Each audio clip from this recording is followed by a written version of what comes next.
여러분, 지금 세계 경제는 말 그대로 보이지 않는 전쟁터입니다. 오늘 이 시간에는 반도체부터 부동산, 그리고 정치 자금의 흐름까지 이 거대한 전쟁의 여러 전선들을 하나하나 심층적으로 분석해 보겠습니다. 네, 전장은 마련되었다. 정말 의미심장한 말이죠. 이건 단순히 어떤 한 분야의 이야기가 아닙니다. 반도체, 부동산, 심지어는 에너지까지 모든 것이 얽히고 설켜서 경제 권력의 지도가 말 그대로 완전히 새롭게 그려지고 있다는 뜻입니다. 여러 전선에서 동시에 벌어지는 거대한 패권 경쟁, 그 서막이 오른 겁니다. 자, 그래서 오늘 우리가 추적할 핵심 전선들입니다. 첫째, 글로벌 경제 전쟁터. 둘째, 반도체 패권 경쟁. 셋째, 우리 삶과 아주 밀접한 부동산 시장의 양극화.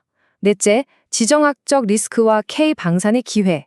마지막으로 암호화폐와 정치의 결합까지 이 거대한 흐름을 하나씩 따라가 보겠습니다. 자, 그럼 첫 번째 섹션, 글로벌 경제 전쟁터입니다. 지금의 낡은 질서가 어떻게 해체되고 있는지 그 중심부터 들여다보죠. 네, 지금 벌어지고 있는 미중 갈등, 이걸 단순히 관세 좀 매기고 하는 그런 무역 분쟁으로 생각하시면 절대 안 됩니다. 전쟁의 핵심 목표가 완전히 바뀌었어요. 바로 글로벌 공급망의 심장, 반도체입니다. 미래 기술의 모든 것, AI, 자율주행차, 이 모든 것의 두뇌를 누가 차지하느냐, 이걸 두고 벌이는 정말 한치의 양보도 없는 그런 패권 전쟁이 시작된 겁니다. 자, 여기 보이는 이 숫자, 1200조 원. 감이 잘 안 오시죠? 이게 바로 미국 정부가 한 해에 물건을 사들이는, 즉 연방 조달 시장의 규모입니다. 어마어마하죠. 그런데 지금 미국이 이 거대한 시장의 문을 특정 중국 반도체 기업들 앞에서는 그냥 쾅 닫아버리겠다고 선언한 겁니다. 이게 바로 그 근거가 되는 규정, 미국 연방 조달 규정 FAR입니다. 2027년 말부터 발효될 예정인데요. 내용을 보면 정말 강력합니다. 국가 안보를 이유로 SMIC나 YMTC 같은 딱 지정된 중국 기업의 반도체가 조금이라도 들어간 제품은 아예 연방정부와 계약 자체를 못하게 막겠다는 거예요. 이건 그냥 제재 수준이 아니라 미국 정부가 쓰는 모든 물건에서 중국산 핵심 반도체를 아예 뿌리 뽑겠다는 아주 강력한 의지라고 봐야 합니다. 구독과 좋아요는 뉴스를 만드는데 큰 도움이 됩니다. 자, 그럼 이 거대한 기술 전쟁의 가장 핵심적인 싸움터, 바로 반도체 패권 경쟁으로 넘어가 보겠습니다. 특히 여기서 승패를 가를 이 나노 공정에 대해 집중적으로 알아보죠. 이 반도체 전쟁 속에서도 특히 스마트폰의 두뇌, AP 칩 시장은 정말 흥미진진합니다. 다들 아시겠지만 오랜 라이벌이죠. 삼성의 엑시노스와 퀄콤의 스냅드래곤. 이 둘의 경쟁이 이제 정말 새로운 국면으로 접어들고 있습니다. 삼성이 왜 이렇게 엑시노스에 다시 힘을 쏟을까요? 바로 외부 칩에 대한 의존도를 줄이고 수익성을 개선하겠다는 아주 분명한 목표가 있는 겁니다. 자, 이 표를 한번 보시죠. 엑시노스 2600의 성능이 얼마나 향상되었는지를 보여주는데요. CPU 성능도 39%나 좋아졌지만 정말 주목해야 할 건 바로 이겁니다. 생성형 AI 성능이 무려 113%나 급증했어요. 2배 이상이죠. 이게 뭘 의미할까요? 바로 요즘 대세인 온디바이스 AI, 즉 스마트폰 자체에서 AI가 돌아가는 시대에 더 이상 퀄컴에 뒤지지 않겠다, 오히려 앞서가겠다는 삼성의 아주 강력한 선전포고라고 할 수 있습니다. 그리고 삼성의 야심은 여기서 끝이지 않습니다. 이 그래프가 그걸 아주 잘 보여주죠. 현재는 점유율이 낮지만 차세대 칩인 엑시노스 2700을 통해서 갤럭시 S27 모델의 무려 50%, 절반을 차지하겠다는 목표를 세운 겁니다. 이건 정말 대단한 목표예요. 성공한다면 퀄컴에 대한 의존도를 확 낮추고 수익성도 엄청나게 개선할 수 있겠죠. 결국 이 모든 경쟁의 승패는 딱 하나로 귀결됩니다. 바로 2나노 공정이죠. 이게 뭐냐면 반도체에 더 많은 회로, 그러니까 트랜지스터를 더 촘촘하게 집어넣어서 성능은 확 높이고 전력 소모는 줄이는 말 그대로 꿈의 기술입니다. 이 기술의 핵심이 바로 게이트 올어라운드, GAA라는 새로운 구조인데요. 지금 이걸 누가 먼저 완벽하게 구현해서 대량 생산하느냐를 두고 대만의 TSMC와 우리나라의 삼성이 정말 사활을 건 정면 대결을 펼치고 있는 겁니다. 2025년에서 2027년 사이가 승부처가 될 겁니다. 물론 시장의 절대 강자인 TSMC도 가만히 있지는 않겠죠. TSMC의 전략은 바로 실리콘 실드, 즉 실리콘 방패 전략입니다. 이게 뭐냐 하면 대만 안에다가 지금 공장을 무려 10개 이상 동시에 짓고 있어요. 최첨단 2나노 공장은 물론이고 그걸 포장하는 후공정 기술까지 전부 다요. 이렇게 해서 전 세계가 AI 칩을 만들려면 무조건 대만의 TSMC를 찾을 수밖에 없게 마치 거대한 기술의 방패를 만드는 겁니다. 이건 경제적인 전략을 넘어서서 지정학적인 무기가 되는 거죠. 자, 이렇게 글로벌 경제가 격변하는 동안 그 영향은 고스란히 우리 국내 시장으로도 이어집니다. 세 번째 섹션, 한국 부동산 시장을 들여다보겠습니다. 지금 시장이 정말 이상해요.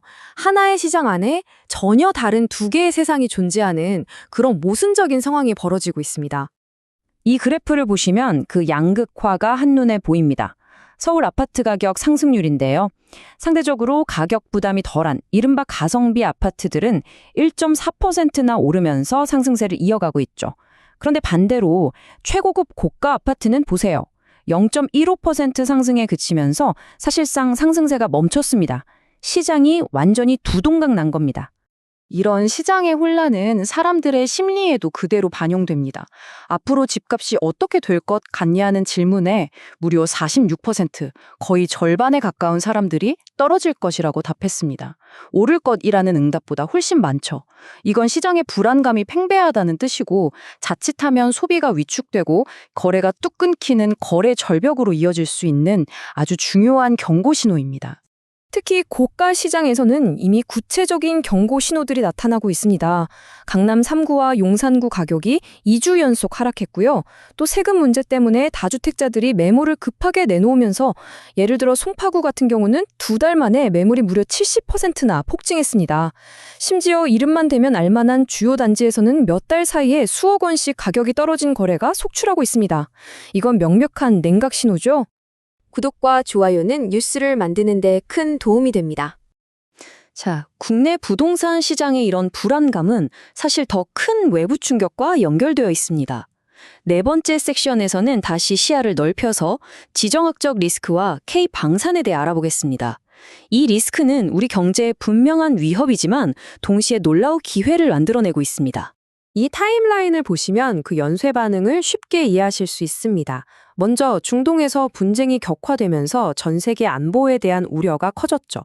그러다 즉각적으로 국제 유가가 배럴당 90달러를 훌쩍 넘어서면서 경제 침체 속 물가 상승, 즉 스태그플레이션 공포가 확산됐습니다.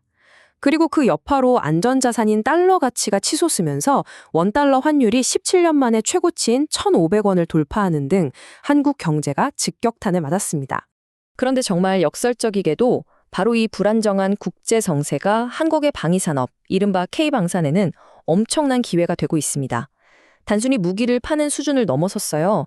예를 들어 중동에는 미사일 시스템 천무를 긴급하게 공급하고 호주 같은 동맹국에는 아예 K9 자주포 현지 생산 공장을 지어줍니다.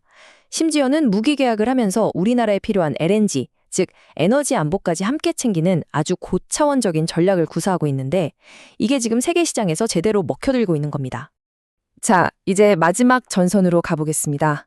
이곳은 기술과 금융, 그리고 정치가 정면으로 충돌하는 새로운 전쟁터, 바로 워싱턴의 정치 무대입니다. 여기서 암호화폐 업계가 어떻게 자신들의 영향력을 사들이고 있는지 살펴보시죠. 암호화폐 기업 리플의 전략을 보면 정말 놀랍습니다.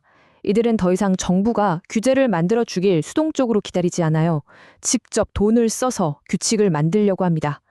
표를 보시면 친암호화폐 성향의 정치인을 지원하는 슈퍼팩에 무려 4,500만 달러를 기부했고요. 트럼프 전 대통령의 취임 기금에도 거액을 내면서 정치권과의 연결고리를 만들었습니다. 그리고 동시에 연방의회를 상대로는 끊임없이 로비를 벌여서 아예 자신들에게 유리한 법안을 통과시키려 하고 있습니다. 이건 말 그대로 돈으로 정치적 영향력을 사는 거죠. 자, 이렇게 반도체 전쟁부터 부동산, 지정학적 위기, 그리고 워싱턴의 로비 전쟁까지 이 모든 것들은 결코 따로 움직이지 않습니다. 전부 하나의 거대한 판 위에서 서로 영향을 주고받는 연결된 전선들이죠. 그래서 마지막 질문은 이겁니다. 이렇게 모든 것이 파편화되고 기술 경쟁은 격화되고 시장의 변동성은 극에 달한 시대에 다음 시대 싱패를 갈 결정적인 우위는 과연 어디서 찾아야 할까요? 이 질문에 대한 답을 찾는 것이 바로 오늘 우리에게 주어진 가장 중요한 과제일 것입니다.